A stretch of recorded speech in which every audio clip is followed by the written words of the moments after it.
మిమ్మల్ని ఎన్నిసార్లు చూసినా మళ్లీ మళ్లీ చూడాలనిపిస్తుంది నాకు. అది అనుబంధం. అలాంటి మిమ్మల్ని ఓసారి చరిత్ర, నేను జూరిక్కి 95 నుంచి వస్తున్నా. వరల్డ్ ఎకనామిక్ ఫోరంకు రావాలని ఆలోచించింది మొట్టమొదటి పాలిటీషియన్ నేనే అనుకుంటాను, ఒక చీఫ్ మినిస్టర్గా. అప్పటి నుంచి వస్తే అప్పుడు ఎవరు ఇక్కడ తెలుగు వాళ్లే లేరు, ఇండియన్స్ కూడా తక్కువ ఉన్నారు, అసలు తెలుగు వాళ్ళు లేని పరిస్థితి. అలాంటిది ఈరోజు మిమ్మల్ని చూస్తా ఉంటే విజయవాడలో ఉన్నామా, విశాఖలో ఉన్నామా, తిరుపతిలో ఉన్నామా, ఎక్కడున్నాం అర్థం కాకుండా ఉంది. ఎక్కడ పోయినా మీ అభిమానం చూస్తే నా జీవితంలో ఎన్ని జన్మలెత్తి మీకు సేవ చేసినా మీ రుణం తీర్చుకోలేం.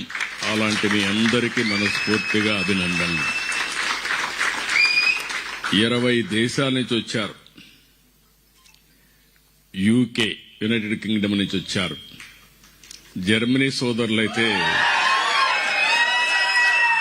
ఉదయం నుంచి చూస్తున్న అభ్యాన్ని వదిలిపెట్టలేదు వాళ్ళు.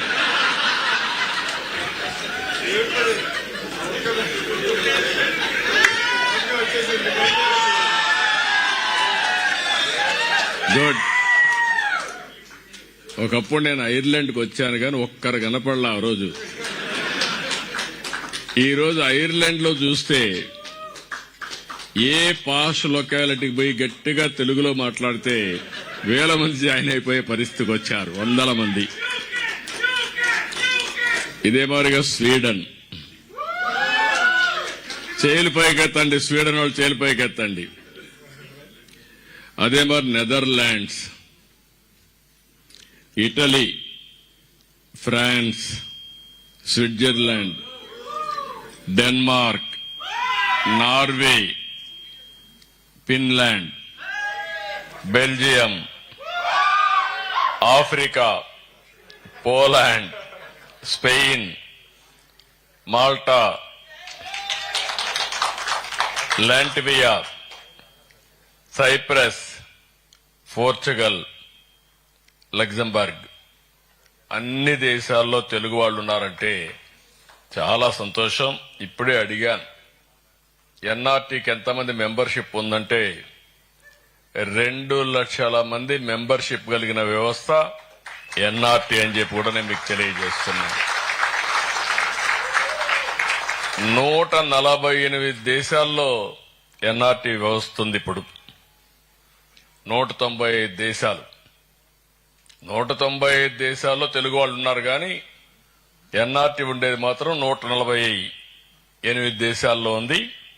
తొందరలోనే మిగిలిన 47 దేశాల్లో కూడా ఎన్ఆర్టీ వ్యవస్థ ఏర్పాటు చేయాలి.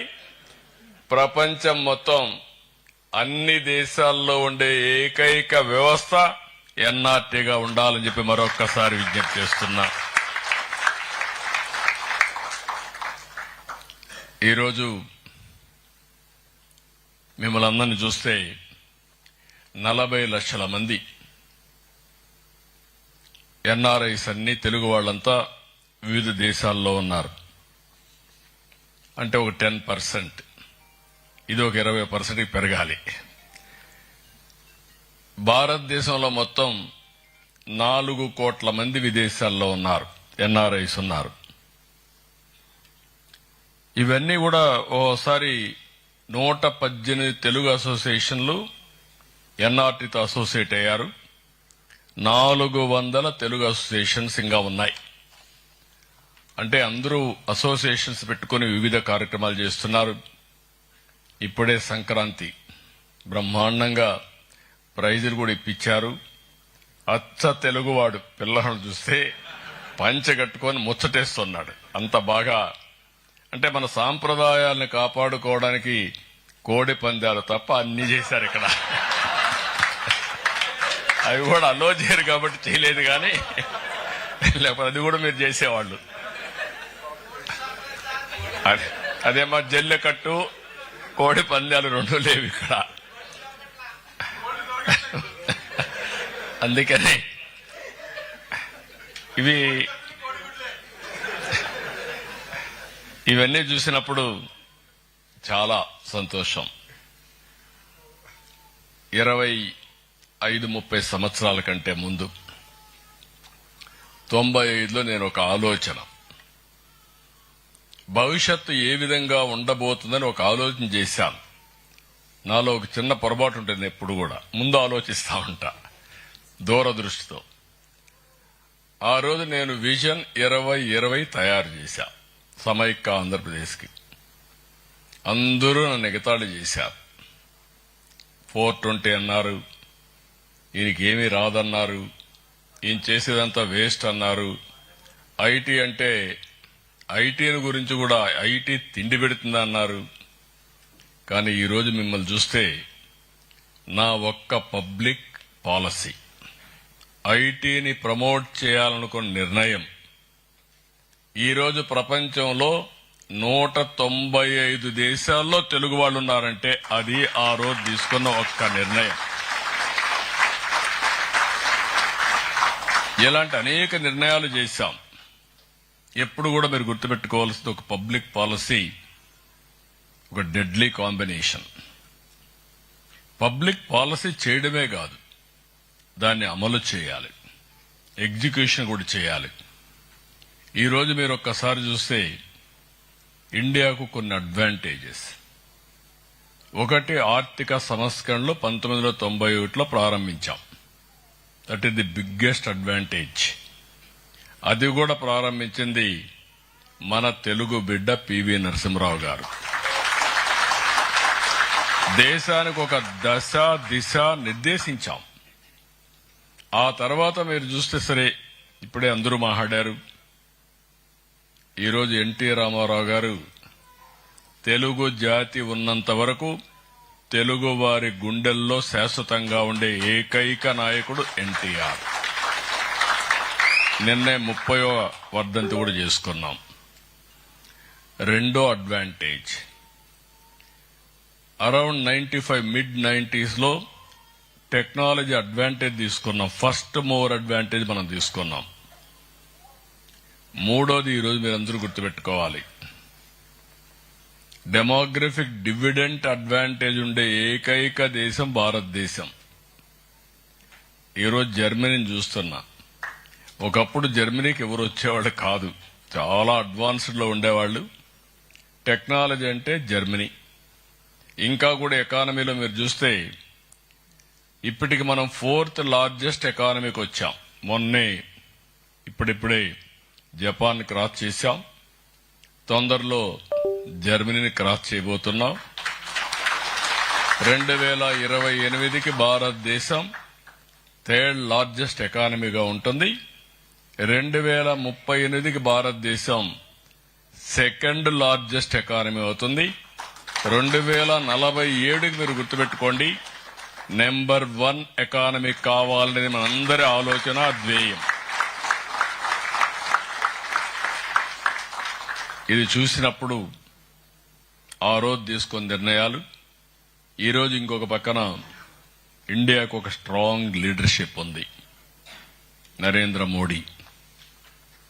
ఈరోజు మీరు ఆ నాయకత్వాన్ని మనం చూసినప్పుడు, right time, right leader, right place, that is Narendra Modi as prime minister of India.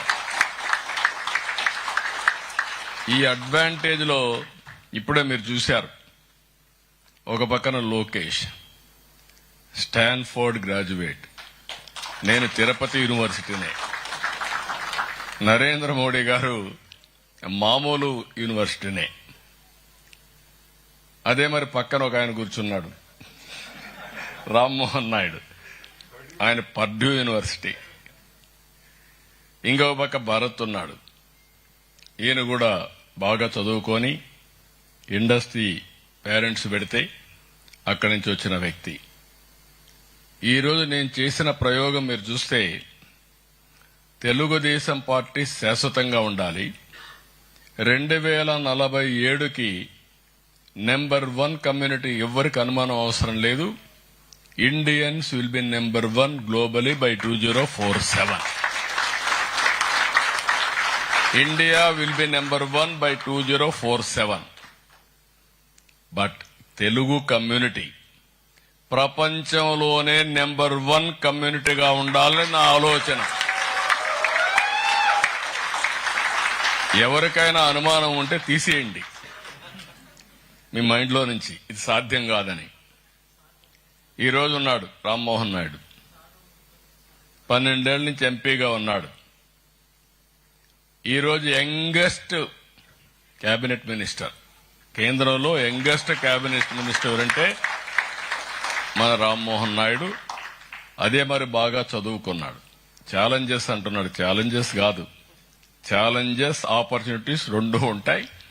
Glamour తో సమానంగా రాళ్లు కూడా పడతా ఉంటాయి. రాళ్లు పడినప్పుడు తప్పించుకొని తిరిగి ముందుకు పోవాల్సిన బాధ్యత మీ మీద ఉంటుంది. ఇంకొక పక్కన చూస్తే ఈసారి నేను సెలక్షన్ లో కూడా సెటిల్ అయిన వాళ్ళు కూడా మీరు చూస్తే ఇంకొక మంత్రి ఉన్నాడు మన దగ్గర, చంద్రశేఖర్, కేంద్రంలో పెంబసాని.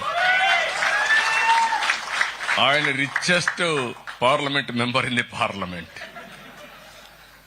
ఆయన కూడా మీ మారిగా ఒక ఎన్ఆర్ఐ. నేను ఇచ్చిన పాలసీ అందిపుచ్చుకొని అమెరికాకు పోయి, అమెరికాలో గుంటూరు మిర్చది, అమెరికాకి వెళ్లి అమెరికాలో ఒక ఐటీ కంపెనీ పెట్టి హెల్త్ లో ఈరోజు one of the richest parliament member అయ్యారు.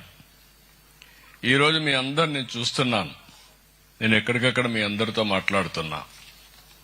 ఈరోజు మీరు చూస్తే 25 ఏళ్లకు మునుపు మనం చేసిన ఆలోచన ఈరోజు ప్రపంచంలో ఏ దేశానికి పోయినా ఆ దేశంలో హైయెస్ట్ పర్ క్యాపిటా ఇన్కమ్ ఎవరంటే దానికి చిరునామా ఇండియన్స్.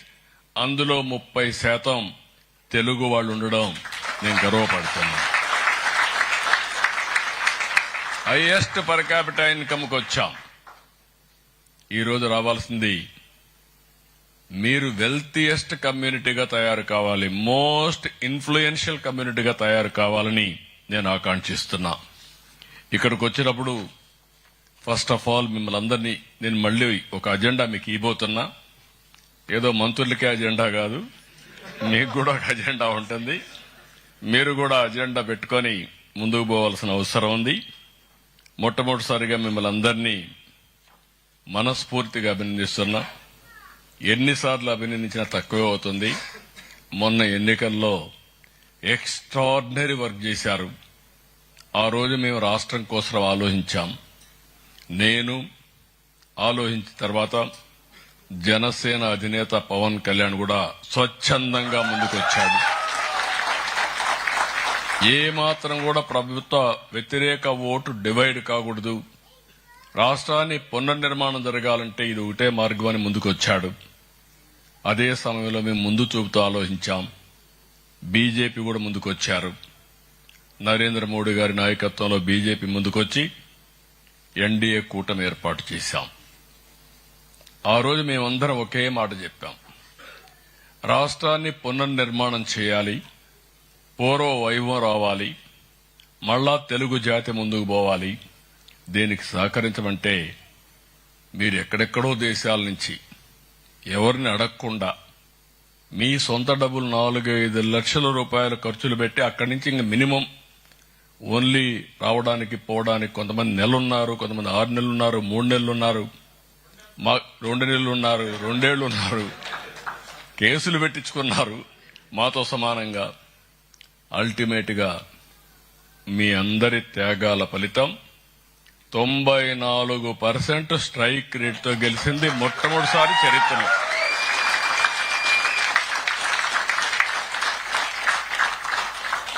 ఇప్పుడే లోకేష్ గారు అన్నారు, ఆ రోజు అందరూ అడిగారు నన్ను, మీకు అనుభవం ఉంది, మాకు కూడా నమ్మకం ఉంది, కానీ మీరు చేయగలుగుతారా?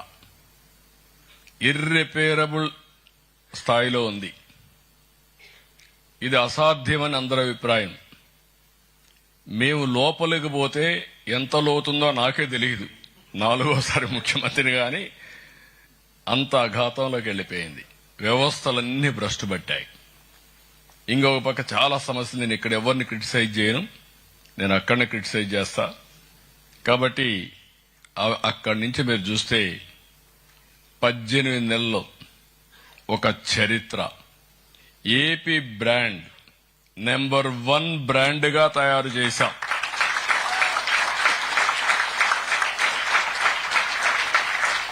Please subscribe to Leo News for more videos.